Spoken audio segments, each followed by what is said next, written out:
As I went walking on a blue mountain, I heard a bird sing.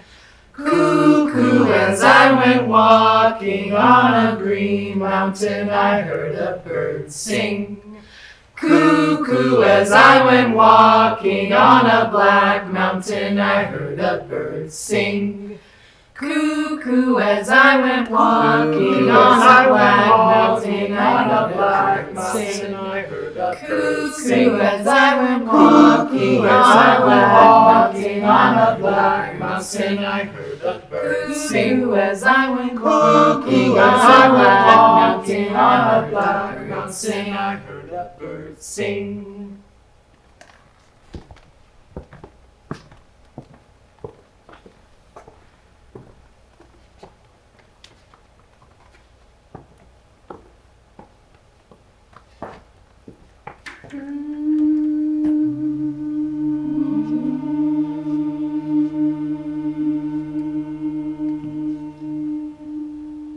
Hi everyone, welcome to the Lines of Flight, Blue, Green, Black Mountain.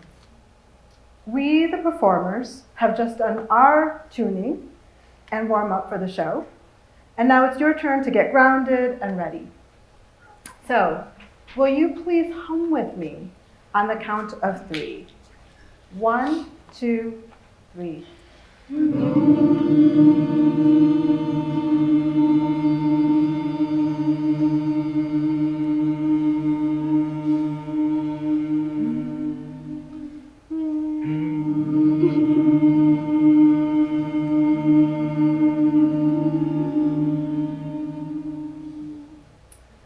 My name is Madhu Kaza, and I am the author of Lines of Flight. Lines of Flight is a book that's very much about being in relation to language and to each other, and it's a book about transformation. As soon as the book was published, I immediately began to think of it as a performance score, because I wanted to unfix it. I wanted to let other writers in and to let it continue to change. For this group, we had 3 Zoom workshops where we used Lines of Flight as an anchor text. And each person wrote poems or prose in response to the text, in response to each other, and in response to the worlds around them. We only met in person 1 week ago, last Friday, and we began to work on performance. That is, we've only had 2 workshops and then rehearsal, and here we are. So, it's rough. It's not polished. But that is by design. Like Zora Neale Hurston, I prefer to work, quote, with a group bent on the expression of feelings and not sound effects. Tonight, you'll hear a lot of language as we move through grief, pleasure, curiosity, playfulness, egomania, and more. That is, there's going to be a lot of lines of flight. And now, as you settle into your seats, can everyone just be still for a moment and assume the posture of a mountain?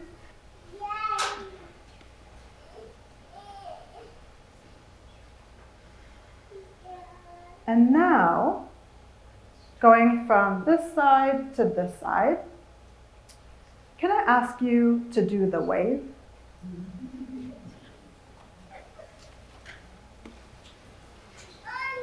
Beautiful. And now, again, become a mountain.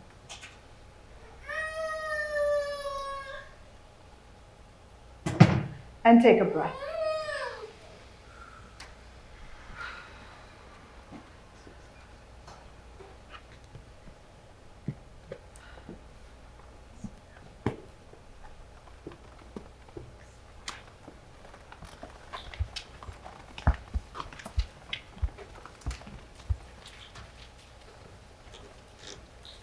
The mountain is actually a wave.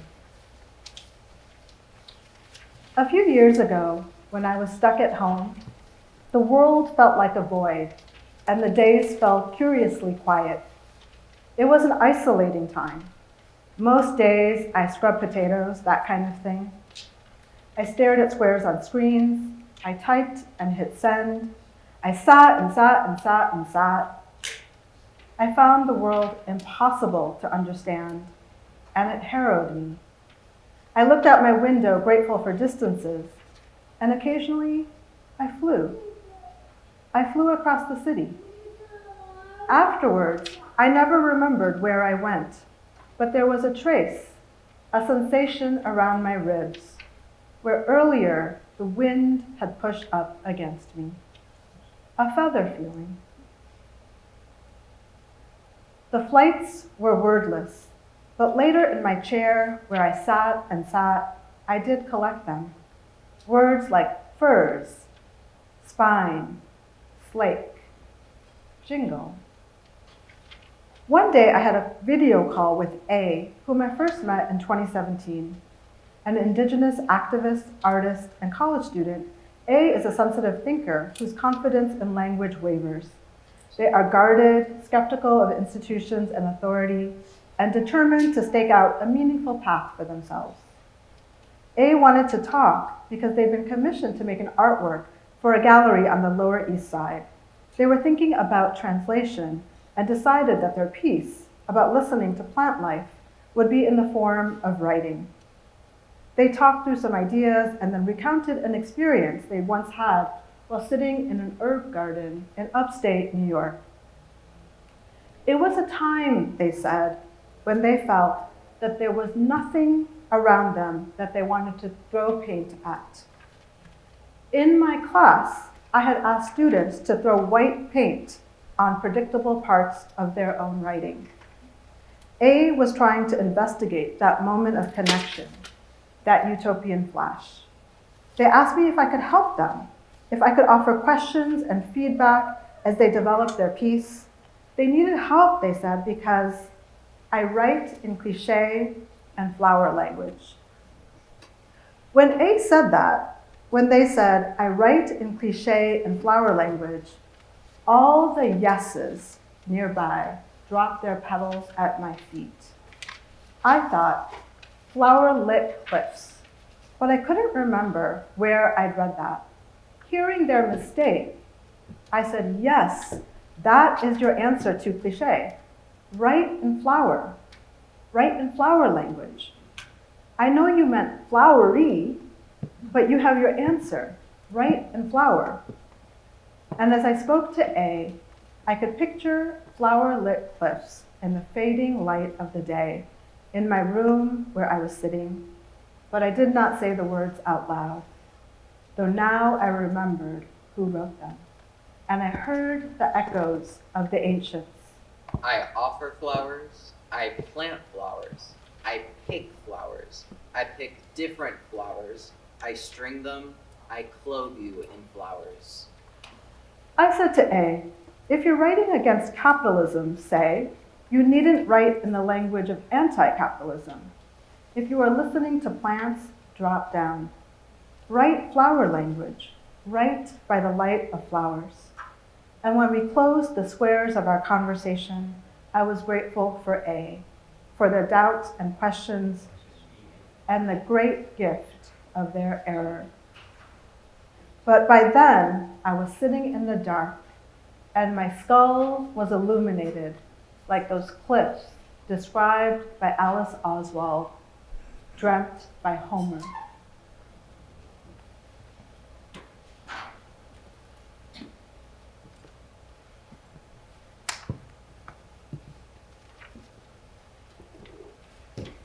On my way here from my home in New York City to Las Vegas and Black Mountain, I kept thinking of a line that I often take with me towards mountains.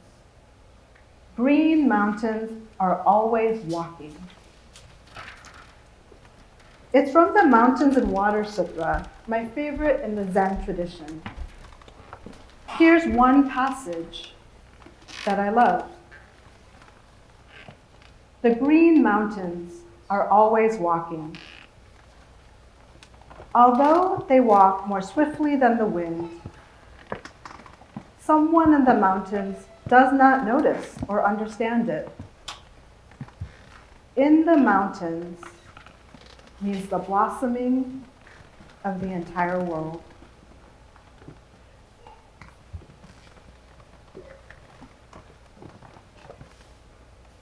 In another translation, the same passage reads, "The blue mountains are constantly walking. Although the walking of the blue mountains is faster than swift as the wind, those in the mountains do not sense this, do not know it. To be in the mountains is a flower opening within the world."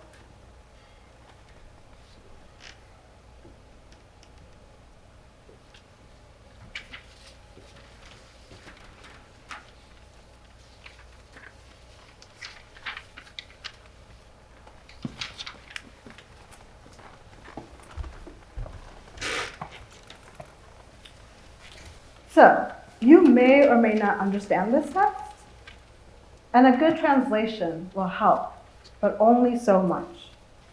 When I first read this sutra, I instantly knew it was saying something poetic and true. I felt it, I went along with it, and I did not understand. To approach a text like this, I think you need more than a facility for words. Still, I want to pause on a noticeable difference. Green mountains are always walking, or blue mountains?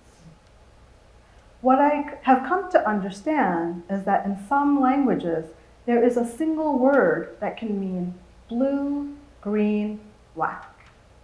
It's the color of nature. Anyway, the sutra is something to carry, something to walk with, perhaps into the mountains. I accept green mountains are blue mountains. If you spent time with mountains, you might understand they won't be the same the next time you look. All the world is in flux. Green mountains, Blue mountains, black mountains are always walking. All the world is in flux.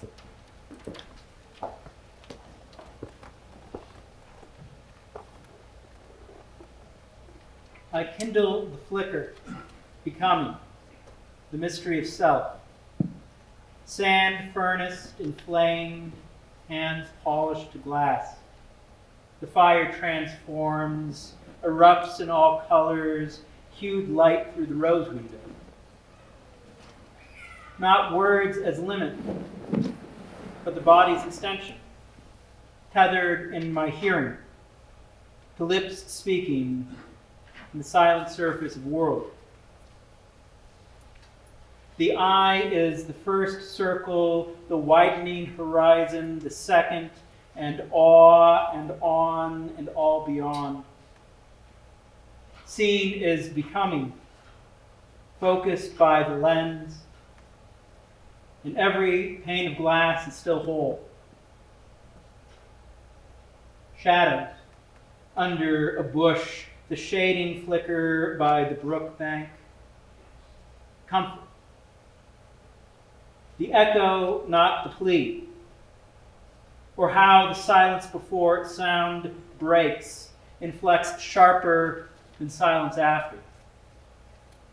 Spinoza made a sphere of the sun, a fusing, a glass orb, glass. And the focal point, not the ego, but the arrival of light, I, as each has an I. When I say flower language, what I really mean is seeing, flexing from seed. When I say flower language, what I really mean is infinity in a grain of sand, the least of these, the pinky on my cheek, ascending away an eyelash. When I say eyelash, I mean thick mascara in noirs, black and white, and the gauze light that shades the camera lens. When I say gauze, I really mean the covered and the yet to be seen. I mean burial and the held to yet heal.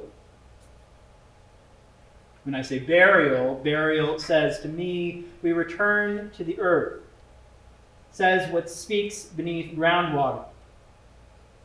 Who is here, once only here, and know who remains? But what I really wanted to say is light snow, the red brick patio visible, and flakes fall. Layers and layers, crystal prisms.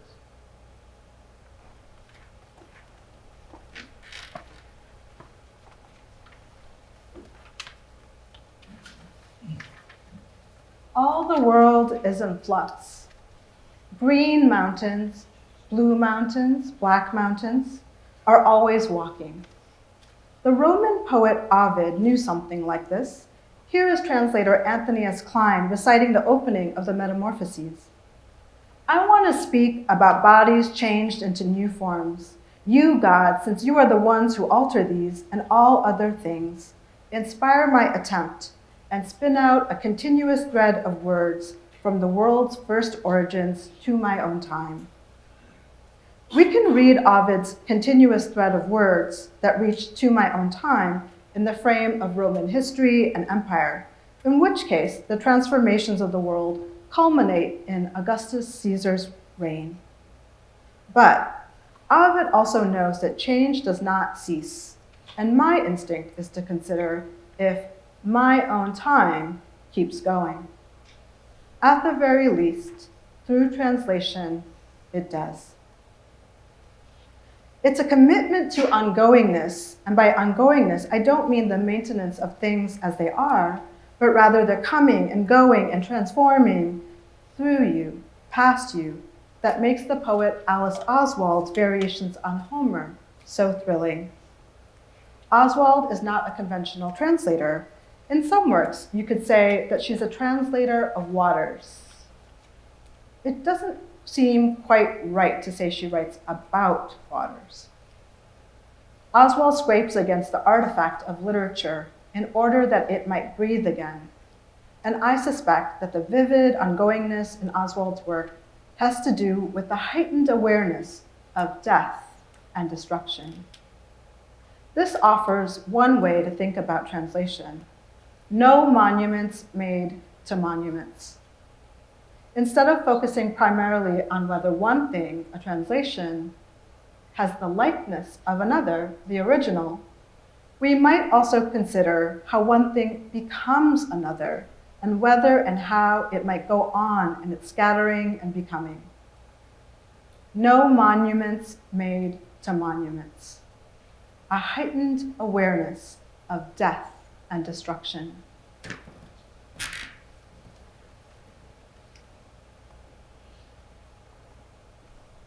The Grand Canyon. A cathedral of time. Is losing its river.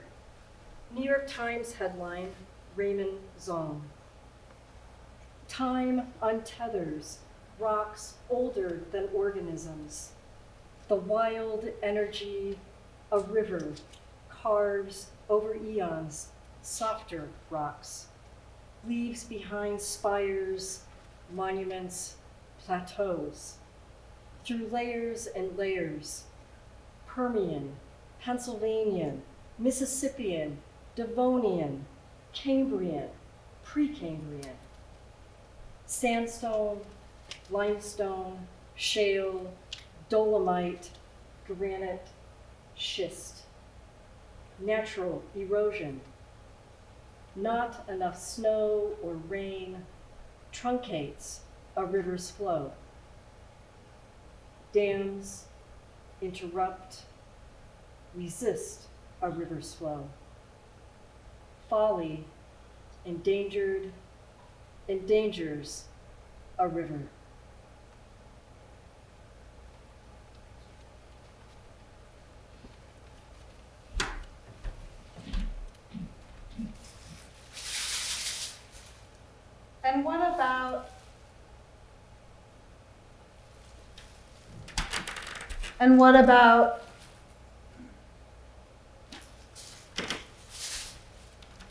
And what about flower language?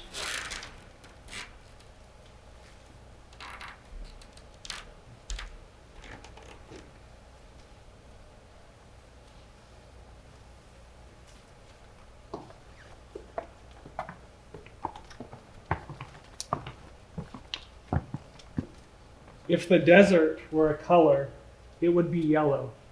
Creosote's tiny star-shaped flowers, sulfur yellow lichens on orange granite boulders, ground cherries, buttercream parasols. Lurea tridentata, Acaspora socialis, Physalis crassifolia. But blue must be a close second. February, its favorite month. Try to hold it in your mouth this month, this color. The first flower was blue. Its stamens, pale and white, availed themselves to the warmest and sunniest part of my garden.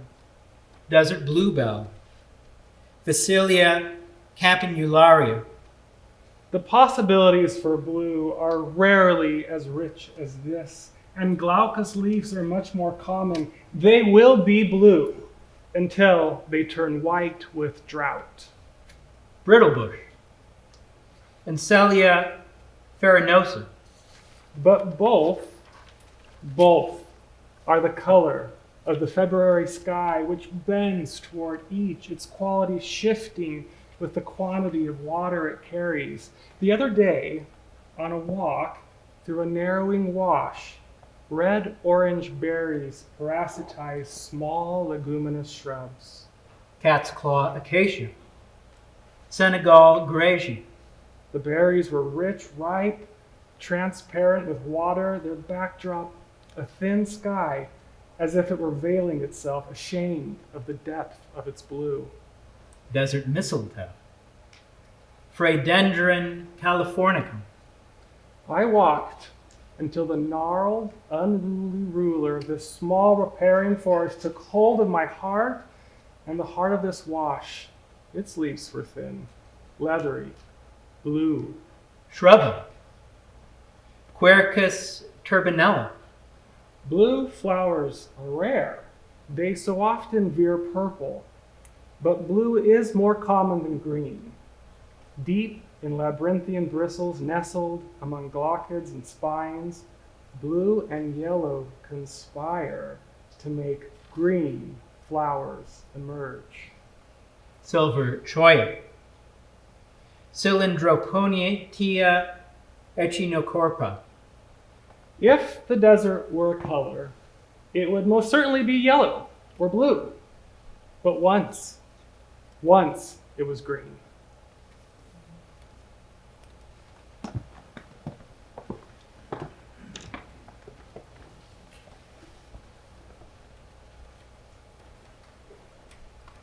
I offer flowers. I sow flower seeds. I plant flowers. I assemble flowers. I pick flowers. I pick different flowers. I remove flowers. I seek flowers. I offer flowers. I arrange flowers. I thread a flower. I string flowers. I make flowers.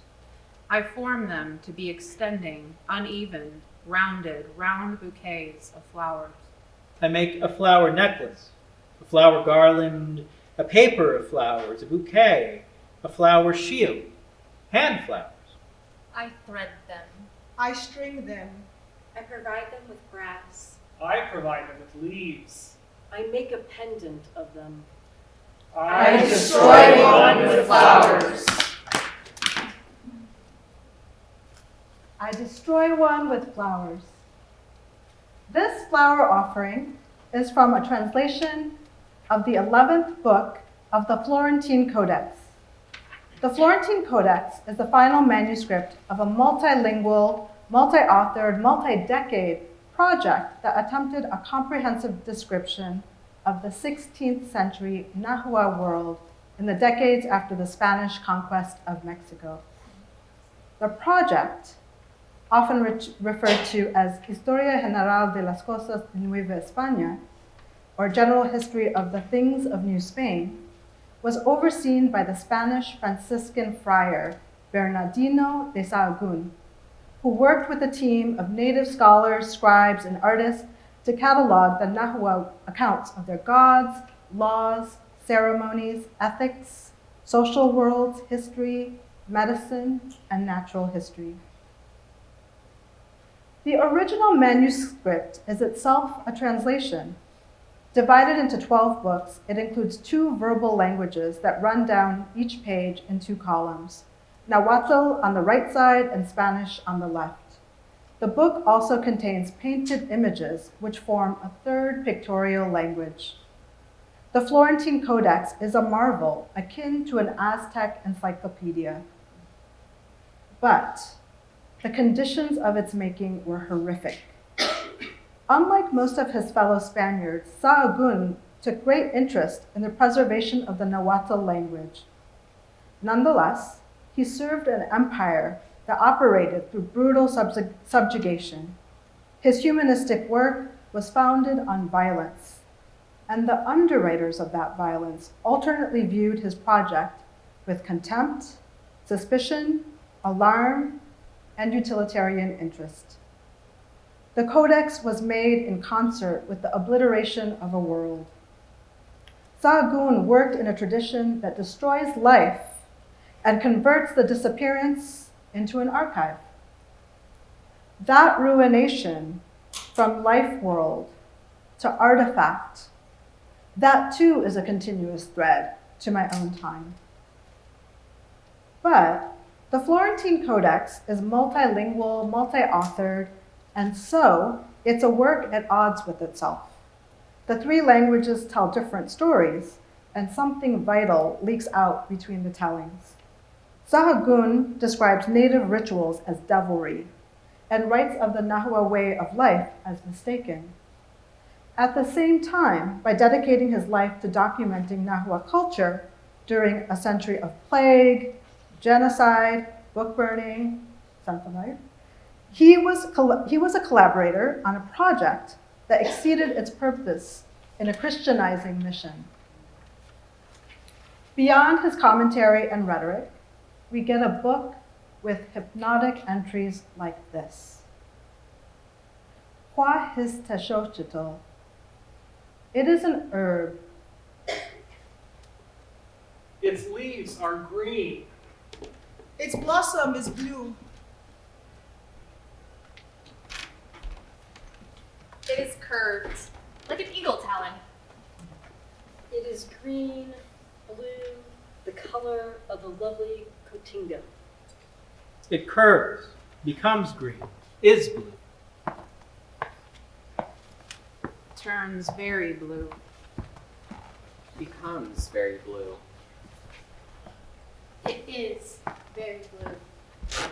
It curves, becomes green, is blue, turns very blue, becomes very blue. It is very blue.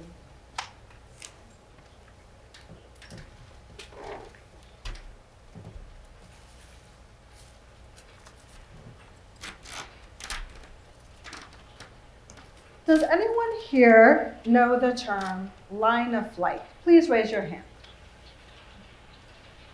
Well, I can't see you, so let me tell you about it. I first encountered this phrase during my graduate school years when I was reading French theory, sometimes in French, but in this case not. It's from Gilles Deleuze and Félix Guattari's tome, 1,000 Plateaus. It's a book I liked because they said you could read it by playing it like a record. I still can't explain line of flight in a way that any dissertation committee would accept, but I have made use of this term. I've brought the phrase line of flight across the threshold of my ordinary life more than once. When you're caught in a predicament of a binary, you can seek a line of flight, an unexpected way out that does not give in to the assumptions of the system or the logic of logic of binary thinking. In my life, when I felt cornered by the available options that institutions, conventions, professional expectations, or my own habits of thought offered me, I think to myself, follow a line of flight. This mental shift was not altogether rational. It was a turn to imagination, to rhizomatic thought. Neither was it liberation. The systems remain. But it was a liberatory impulse. And in my mind, it had everything to do with lightness, with lifting off the ground. I'll flee, I'll fly.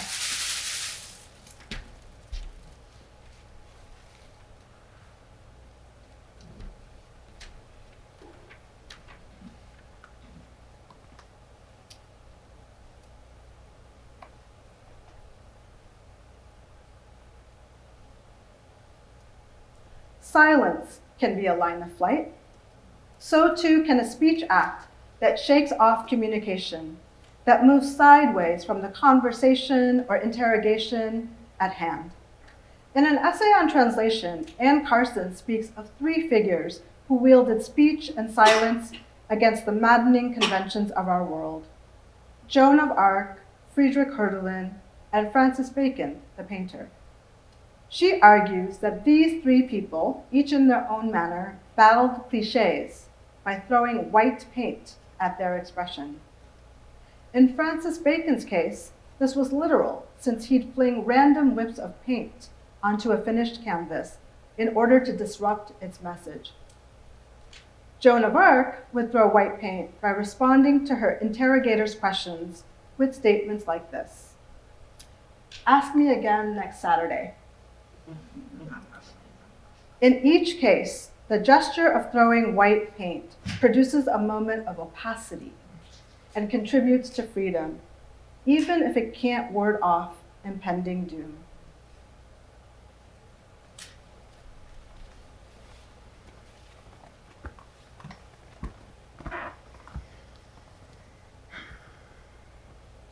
When I say white paint, not death, what I really mean is don't fear the blankness, for the void filling is where the fun really begins. If you fuck up, cover it in gold. Hot pants pink, the kind that burns your retinas just right. Chaos is scrumptious, and when things are everywhere and everywhere there's things, I pretend I'm tucked inside a collage with scissors gripped in hand and sticky tape just in reach. Blankness is just fullness, playing pretend. When I say fuck up, what I really mean is that throat closure tightness I'll feel whenever someone asks me what I really mean. When I say throat closure, what I really mean is the tongue and brain and heart all want center stage, and they want it now. When I say tongue and brain, what I really mean is silence, sweet silence, is nothing without a roaring fan and a white noise machine humming next to me and the gauzy white moon on my bedroom ceiling while I sleep away the day before. She'd like to take Saturday for a walk out back and ask it where it's been these last infinite seeming years.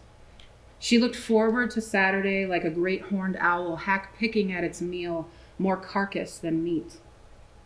I'll eat almost anything, he cooed.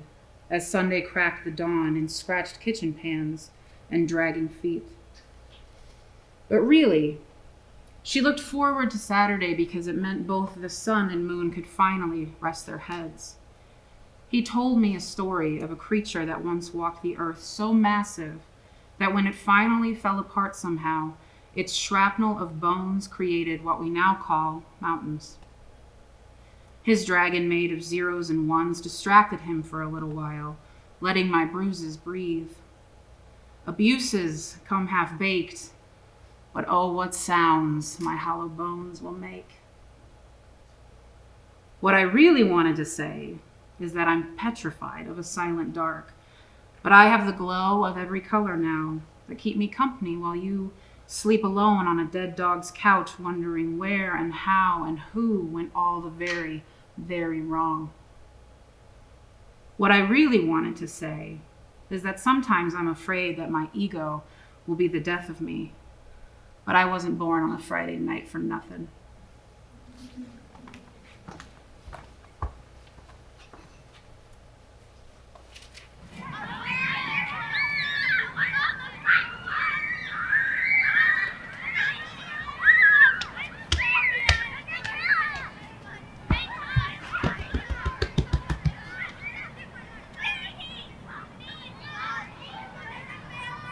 On Saturday, our mothers were girls playing barefoot on red earth, uniformed in white and blue, a sign of allegiance to the collective. Umuada, daughters of the first daughter, daughters of many mothers, kicking a ball made of discarded cloth in the dust. Dolls they cried and kissed yesterday, rummaging on the floor and grass. Our mothers ran in circles, no direction, zigzagging through life now twice. Straight forward path. On their best behavior, so that you could be choosing bullshit.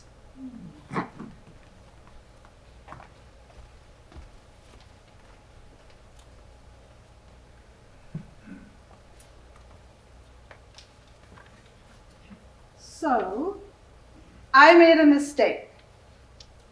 It turns out that the flight in Lines of Flight is not related to the French word vol and has nothing to do with flying.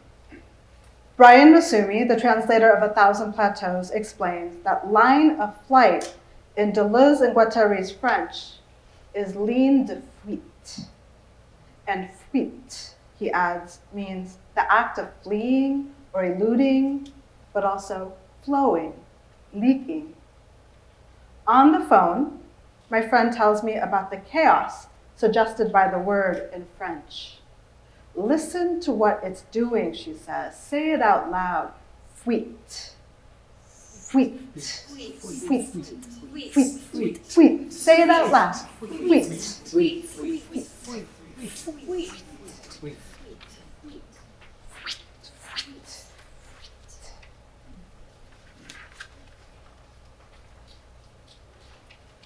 When I say fuite, what I really mean is fly. When I say fly, what I really mean is fuite.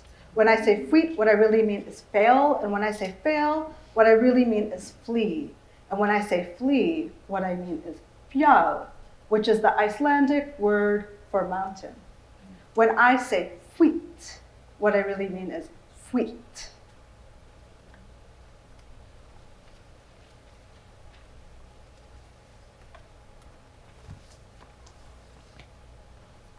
When I say mountains, what I really mean is the peachy triangle peak guarding the house I grew up in. What I really mean is home. But what I really mean is how much I love walking behind my father when we climb a mountain together, how my feet try to step in the steps he made. When I say the steps he made, what I really mean is I want to hold his confidence in my palms. I want to not care what other people think anymore. When I say confidence, What I really mean is I want to love a woman as much as my father loves my mother.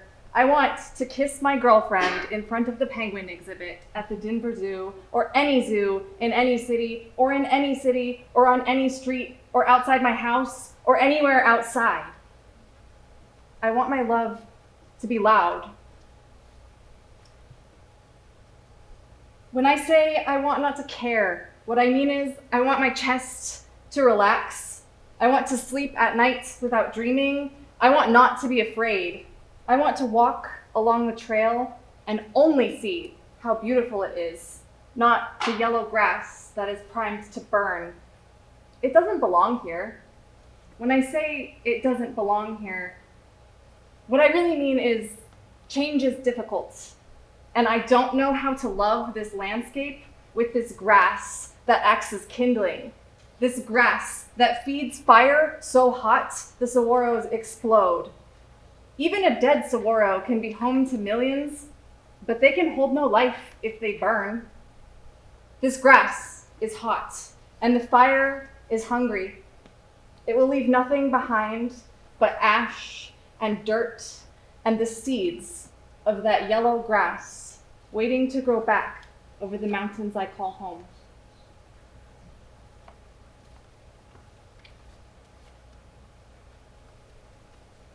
I made a mistake. When I said mountain, what I really meant was montaña. When I said montaña, what I really meant was montagne. When I said montagne, I meant conda. When I say conda, I mean montaña. When I say montaña, I say mountain. When I say mountain, I mean fjall. When I say mountain, When I really mean is when I say mountain, when I say Friday, I mean the Friday. When I say Friday, what I really mean is the day before Saturday. And when I say mountain, after home. What I really mean is Saturday. When I say mountain, what I really mean is home.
But what about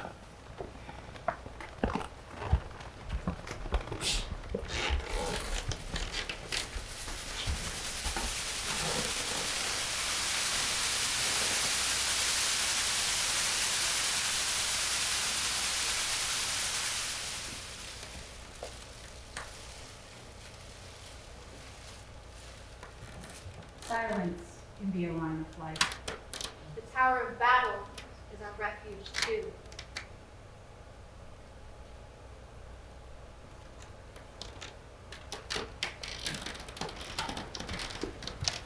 Exile from Rome to the Black Sea, Ovid wrote that two things brought him to ruin: Carmen et error, a poem and an error. Ovid continued to write after his exile, but I would not say that his error was productive. Repeat after me. repeat after me? What error be exile, be empire, be ruin. What error be exile, be empire, be ruin. Repeat after me. What auror be empire, be exile, be ruin. What or be exile, be ruin.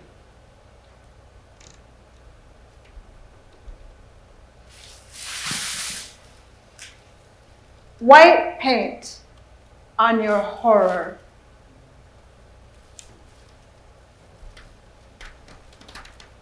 White paint on your government.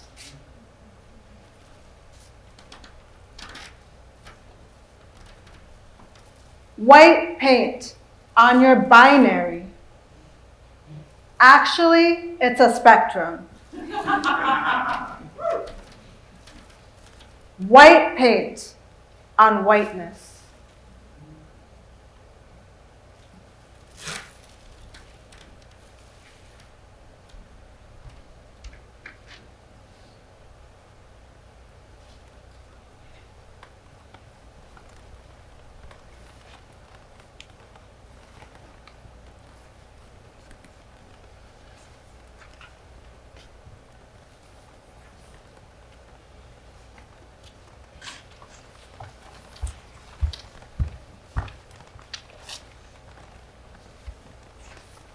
White paint is a luxury. My walls are a patchwork quilt of unmatching pieces, ripped, torn, thrown together, and stuck with glue. They overlap and swirl, but take no recognizable form. I make no attempts to make smooth, jagged edges. I cannot afford heaven. Not marble floors, nor golden accessories. There are not enough olive trees to go around. And this offering of peace comes at a cost much too pricey for me. White paint is a luxury, and there is simply not enough for all of us. I have no house of my own, let alone the land to build upon. I ain't got nothing I say, but a soul that needs excavating and scraps to stand upon.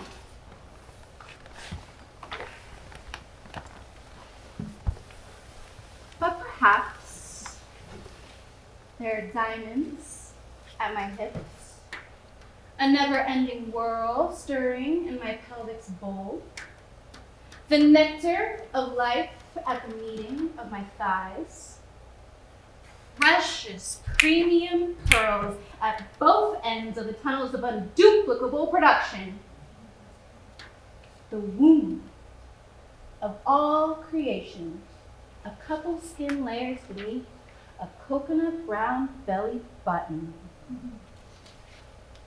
White paint is a luxury, like the way a woman in the sunshine lays with wildflower honey-colored tits out. Raw, unfiltered, unpasteurized, uncovered, undiluted, and unbothered. The sun rises and falls with the breath along her breast.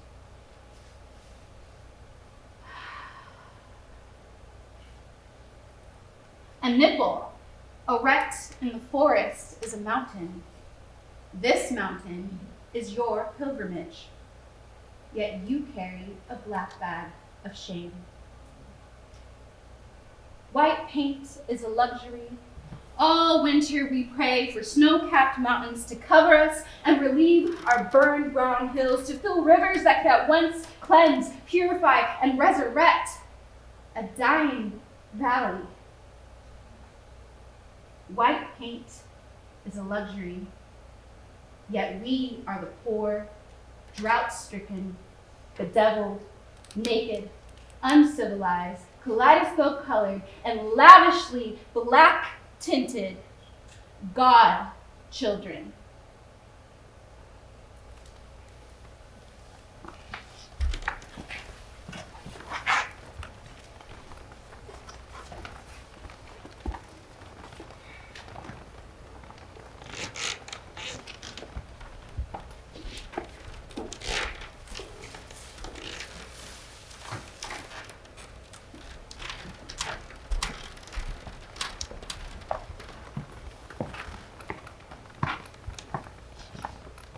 White paint, not death.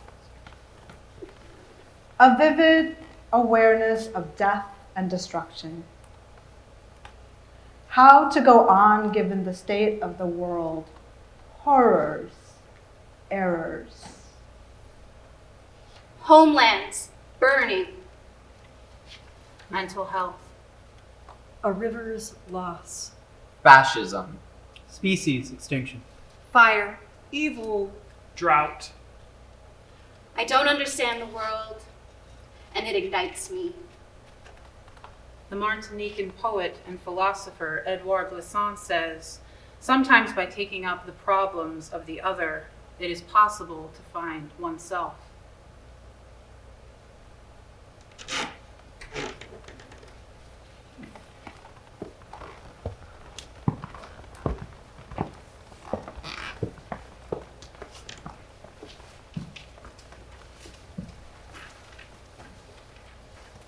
I want to be understood, but not too quickly, I said to my friend. What do you mean, he said. Exactly, I said. Sometime later, I was at a conference on literary translation, sitting next to Katrina Dodson, a translator of the Brazilian writer Clarice Lispector. She spoke of an ethos of error in Lispector's work, and quoted Clarice. Quote, understanding is proof of making an error. Since I was a teenager, I have loved the word error. Its crispness on the page, its complete refusal to arrive definitively in the mouth.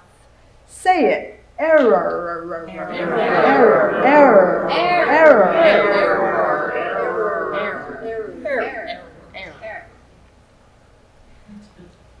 Error is the edge of all understanding, or I don't want to know. After the conference, I sought out the story that Katrina had mentioned.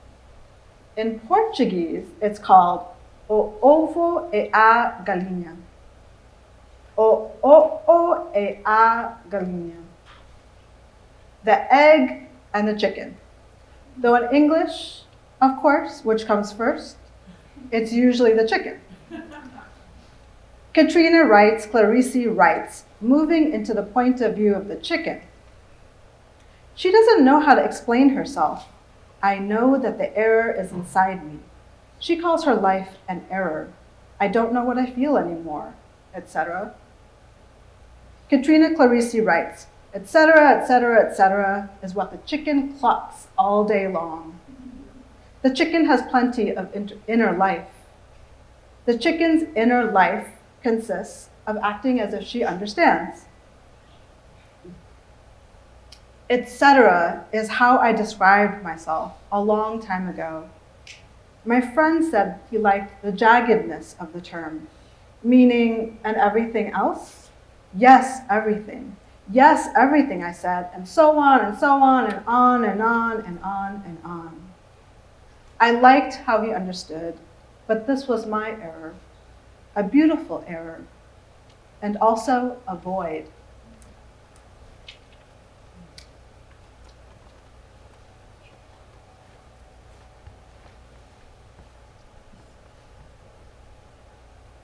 In the heat of my palms, I weave a tangle, black as a pupil, dead as a tumbleweed, the void of a sinner's heart. God, I pray one day to be caught in your tangle, to be caught in your dream, suffocating in our daily shed.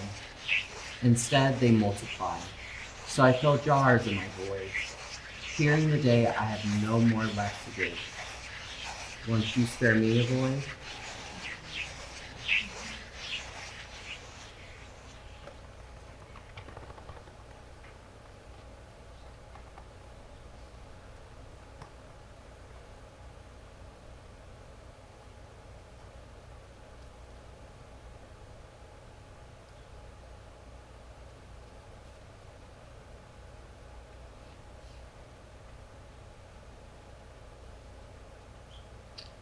A beautiful error, and also a void. To understand how a void can be beautiful, you might pick up the syllable and pull. For instance, like this. O vazio. O a io.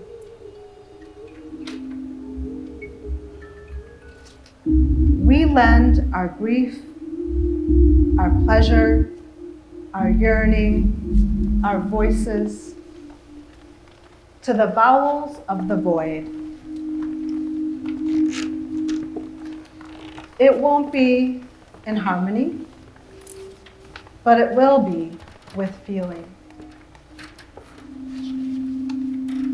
O, a, I, o. O, a, I, o. O, a, I, o. O, a, I,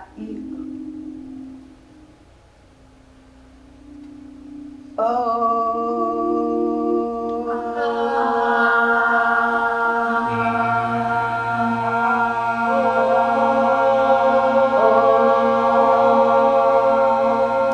Close your eyes and please join in with a vowel of your choice.